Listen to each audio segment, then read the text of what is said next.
नमस्कार, आप देख रहे हैं भारतवाणी नेशनल और मैं हूं आपके साथ रामू कठेरिया। इस वक्त हम मौजूद हैं जनपद बरेली के नगर सिरौली के मोहल्ला कौआ टोला में। जी, आज हम जहां पहुंचे हैं एक ऐसे शख्सियत के पास जो कि परिचय का मोहताज नहीं है। पिछले काफ़ी समय से आपने देखा होगा इस चैनल के माध्यम से कि लगातार समाज सेवा में प्रथम स्थान पर रहे हैं और आज हम उनसे सीधी बात करने के लिए उनके आज कार्यालय पर उपस्थित हुए हैं और सीधी बात उनसे करते हैं। लगातार मेरे साथ बने रहिए आप। बहुत बहुत स्वागत है सर भारतवाणी में आपका। बहुत बहुत शुक्रिया।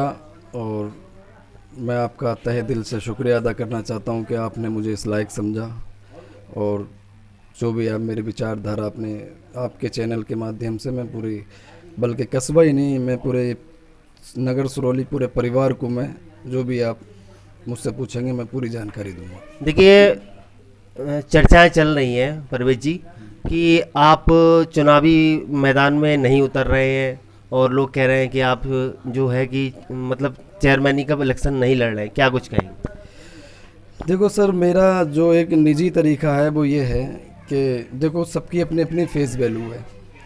जब तक अपनी सीट मजबूत ना हो जाए या आपको दिखने ना लगे कि भाई अब सामान्य हो गई है, क्योंकि मैं एक सामान्य मैं आता हूँ, जनरल होगा तभी लड़ूंगा, अदरवाइज बीसी होगी तो मेरे सिरौली नगर में मेरे और भी लेकिन सर कल तो आरक्षण सब कुछ तय हो चुका है और नगर सिरौली में अनारक्षित वो आई है, सीट आई, उसके विषय में क्या कहेंगे? तो मैंने अपनी कमर कस ली है और जो ये सोच के बैठे हुए थे कि मैं चुनाव नहीं लड़ूंगा, आपके चैनल के माध्यम से बताना चाहूँगा मैं पूरी तैयारी के साथ पहले भी था और अभी भी हूँ। और चुनाव नहीं, ये तो चुनाव का 5 साल का कार्यकाल है। जब तक मेरी ज़िंदगी है, अपने नगर सिरौली मेरा एक परिवार है, उसके लिए मैं सदा हमेशा ऐसे ही आगे बढ़ चढ़ के हिस्सा लेता रहूँगा जैसे भी हूँ, जिस लायक हूँ। सर, सिरौली की जनता कह रही है कि आप जनसंपर्क नहीं कर रहे, लोगों से मिल नहीं रहे, उसके विषय में आपका क्या कहना है? देखो, मैं 2 पे 2 सबसे मिल के आता हूँ, क्योंकि जब तक सीट क्लियर नहीं हुई थी तो मेरा मानना ये है कि सबकी अपनी अपनी फेस वैल्यू होती है। अभी मैं आप किसी से भी कहूँगा कि आप चलिए मेरे साथ घूमिए तो कोई भी चल लेगा, पर उसकी वजह क्या, अगर मान लो 1% अगर जनरल नहीं आई तो सामने वाले की तो फेस वैल्यू ख़राब है ना। तो इस वजह से मेरा एक निजी तरीका है, सबसे पहले पंजे को मजबूत करो, उसके बाद घूमो। और मेरा निजी तरीका ये है कि 2 पे 2 घूमना बहुत भी अच्छा होता है, एक दूसरे के दुख सुख की बात भी हो जाती है, अगर कोई दिल में मुटमुटाव है तो आसानी हो जाती है। भीड़ में चल के ये ज़रूरी नहीं है कि चुनाव जीता जाएगा या पैसा लौटा के, मैं नहीं मानता चुनाव लौटा जाएगा। चुनाव जो जीता जाएगा वो अपने आत्मविश्वास से, लोगों की सेवा से, और जनता में ये जागरूक होना चाहिए कि कौन हमारे साथ चल सकता है। जी, सुनने में आया सर आप खर्च भी नहीं कर रहे हैं और लोग कह रहे हैं कि चेयरमैनी का चुनाव किस तरह से लड़ेंगे? सर, मैं खर्चे को मैं नहीं मानता कि खर्चा चुनाव में ज़रूरी है। अगर मैं खर्चा करता तो सबसे पहले मैं आपको बताना चाहता हूं कि जो हमारे कोविड-19 आया था, कोरोना काल में जितनी पब्लिक परेशान रही थी, ना कि हमारे नगर की, पूरी भारत की, तो अगर मैं इतना खर्चदार होता तो मैं कोरोना काल में बेशक मदद करता सब लोगों की। ये पहले 1 साल पहले चले जाओ आप, किसी भी प्रत्याशी ने और किसी भी सामाजिक आदमी ने, भाई मैं तो एक छोटा सा गरीब व्यक्ति हूँ, मेरे दिल में उन लोगों के लिए दिल में दर्द हुआ और मैंने ये सोचा कि भाई ऐसा होना चाहिए कि एक ऐसा व्यक्ति हो जो जनता का दर्द समझ सके। पैसा लुटा के मैं नहीं मानता कि चुनाव जीता जाएगा, वो तो अपने स्वार्थ के लिए पैसा खर्च करा जा रहा है, ना कि चुनाव के लिए। चुनावी मैदान में आप किस पार्टी से उतर रहे हैं? पहले तो मैंने बहुत टाइम दूसरी पार्टी में भी सेवा करी है, पर मुझे भारतीय बीर दल पार्टी का बरेली जिला अध्यक्ष बनाया गया है और मेरे राष्ट्रीय अध्यक्ष हैं माननीय कसाना जी, और उत्तर प्रदेश अध्यक्ष हैं विजय रिस्तल कसाना जी। और उन्होंने मुझे एक जिम्मेदारी दी है कि जिसका हक है उस तक पहुंचना चाहिए, और मेरा यही संकल्प है कि उसको उसका हक दिलाया जाए। जी सर, सिरौली की जनता आपको देख रही है इस वक्त।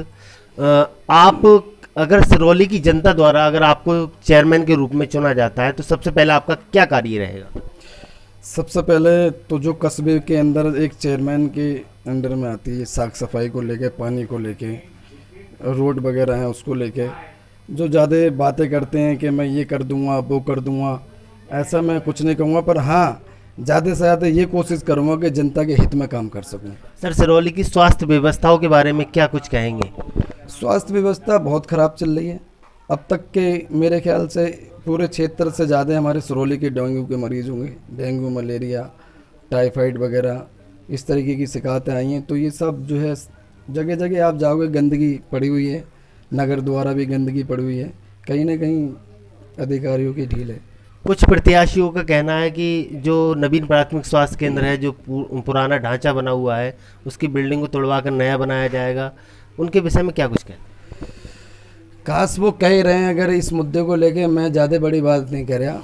देखो, मंत्री चाहे किसी भी पार्टी का हो, चाहे वो भारतीय जनता पार्टी का हो या फिर समाजवादी पार्टी हो, किसी भी दल, किसी भी पार्टी का हो, पर जब वो हमारे क्षेत्र से चुन जाता है तो वो हमारे क्षेत्र का मंत्री होता है। मैं मंत्री जी का विरोध नहीं कर रहा। काश अगर मंत्री जी के पास तक भी पर्चा लेकर कोई व्यक्ति चला गया होता तो मैं नहीं जानता कि इस अस्पताल की हालत ऐसी होगी। सुधर सकती है सर? बिल्कुल सुधर सकती है। मंत्री क्या नहीं करा सकता।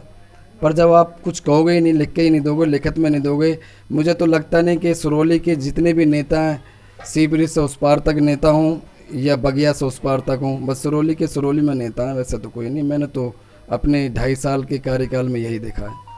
सर, पिछले कितने समय से आप समाज सेवा कर रहे हैं?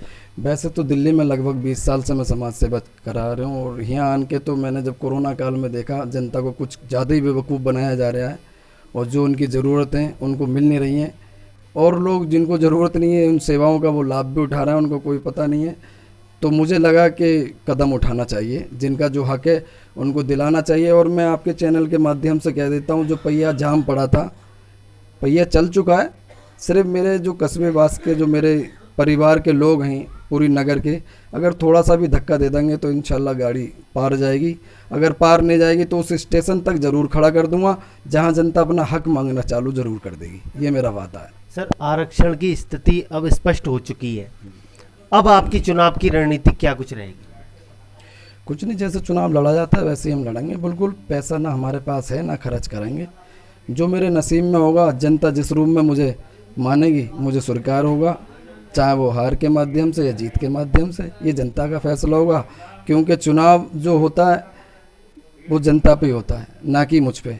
और भैया, वोटिंग तो देखो मतदान है तो दिमाग का दान है। ज़रूरी नहीं है कि पैसा वाले ही आगे जाएगा। हो सकता है मुझ जैसा गरीब प्रत्याशी उनके हृदय का दर्द जानता है, क्योंकि मैं कोई बल्ब की तरह रोशनीदार तो हूँ नहीं, मैं तो एक दिया हूँ। अगर ज़रूरत पड़ेगी तो उनके लिए मैं अपनी बाती भी जला लूँगा, पर उनको रोशन कर दूँगा। ये मेरा बात। सर, आखिरी सवाल। इस वक्त आपको हमारे चैनल के माध्यम से लाखों लोग देख रहे हैं। सर, क्या कुछ कहना चाहेंगे सिरौली नगरवासियों को? देखो, ज़मीर बेच के नफ़रत जगाते हैं, लहू से वो हमारी प्यास बुझाते हैं, और जिन्हें पसंद नहीं है हिंदू मुसलमानों का मिलन, वह जानबूझकर दंगे कराते हैं। दंगा कभी होता नहीं है, वो करा जाता है और कराया जाता है। मैं तो सबसे यही कहूँगा, मेरा तो यही खुला चैलेंज है, किसी भी धर्म का हो, किसी भी मज़हब का हो, किसी भी संगठन का हो, समाज सेवी परवेज़ खान की कभी भी कोई कमी या कभी कोई ज़रूरत पड़ती है, मैं हमेशा हाजिर हूँ। जब मर्जी कॉल कर सकता है। मेरा नंबर भी 9911660098। हमेशा मैं उनके लिए तैयार रहूँगा। देखिए, हमारे साथ यहाँ पर उपस्थित थे समाज सेवी परवेज खान, जो कि पिछले कई वर्षों से नगर सिरौली में रहकर समाज सेवा में प्रथम स्थान पर रहते हैं, और जहाँ भी चर्चाएं होती हैं समाज सेवा की तो वो परवेज खान का नाम आता है यहाँ पर। और इस वक्त आप सीधा प्रसारण देख रहे हैं, भारतवाणी नेशनल से सीधी तस्वीरें देख रहे हैं। इसी तरह से ग्राउंड जीरो पर पहुँचकर और जो सिरौली के प्रत्याशी हैं उनकी सीधी कवरेज आपको भारतवाणी के नेशनल के माध्यम से आपको दिखाते रहेंगे। कैमरामैन निखिल सिंह के साथ रामू गढ़ेरिया।